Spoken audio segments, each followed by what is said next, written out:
Hey there, are you the kind of person that loves to nerd out over world building for your favorite novels? Well, I do too. And in this video, I am going to talk about the world of Archaeldor, the world that is the setting for my Legacy of Echoes series. Hey, my name is Jackson Archaeldor, and I am an isekai, fantasy, and sci fi author. And without further ado, let's get into the video. The world of Archaeldor. So, what is the world of Archaeldor? Archaeldor is the world in the Legacy of Echoes series. It's a medieval world of swords and sorcery, one of those wonderful fantasy worlds that you're used to seeing in your typical fantasy novels.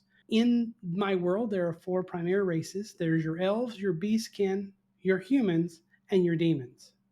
Where did they live on Archaeldor? Well, they lived on four known continents on the world.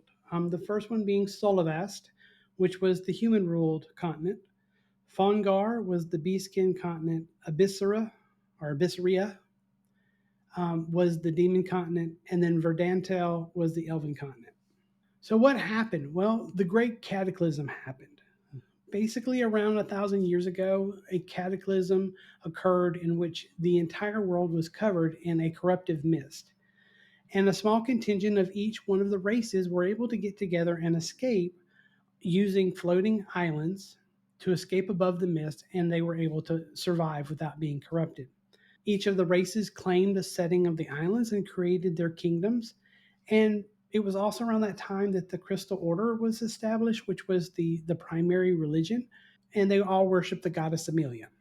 So, what are the four kingdoms? So, the four kingdoms that were established up on the floating islands were the Astrolath kingdom, which were ruled by the humans, the Azenador kingdom, which was ruled by the Beastkin, the Ledia kingdom, which was ruled by the elves, or the Varunavati, was ruled by the demons.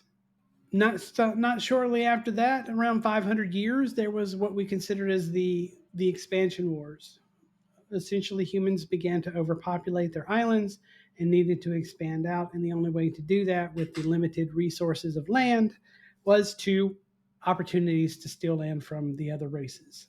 So they began a campaign of subjugation across the other kingdoms using the help of heroes. They started doing hero summonings and using the heroes as a means to help guide the wars and to win them. During the war, the Beastkin and the demons were subjugated and enslaved. The elves turned on those two races and sided with the humans. And as a result of them siding, they were granted what was be considered as a protective status.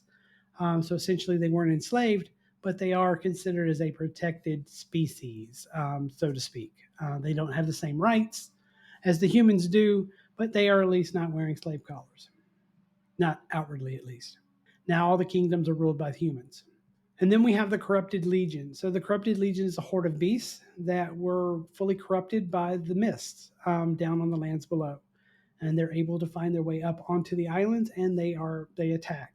They have one mission, and that is basically to kill all life, all sentient beings, as well as corrupt the land and waters to ensure that it becomes unlivable. So that is their goal. And then when you have the larger groupings of the Corrupted Legion that attack, they are often led by a general who is also a corrupted being. And that's where we're at, and the story continues. So if you are interested in learning a little bit more about the present day Archaeldor, then be sure to join me on Wednesdays here on YouTube and on Twitch as well at 7 p.m. Eastern, starting January the 28th, 2026, as I start reading out of the Echoes of Sacrifice, which is book number 1 of the Legacy of Echoes series, so that you can get an idea of the world of Archaeldor and basically the adventures of Kieran trying to find a way to survive within the world of Archaeldor and the Astrolath Kingdom. I want to take this opportunity to thank you for tuning in and watching. I greatly appreciate all the help and support that you guys have provided me. It's meant a lot. And I wanted to make sure to let you know that you need to take care of yourselves and take care of each other. And I will see you in the next video.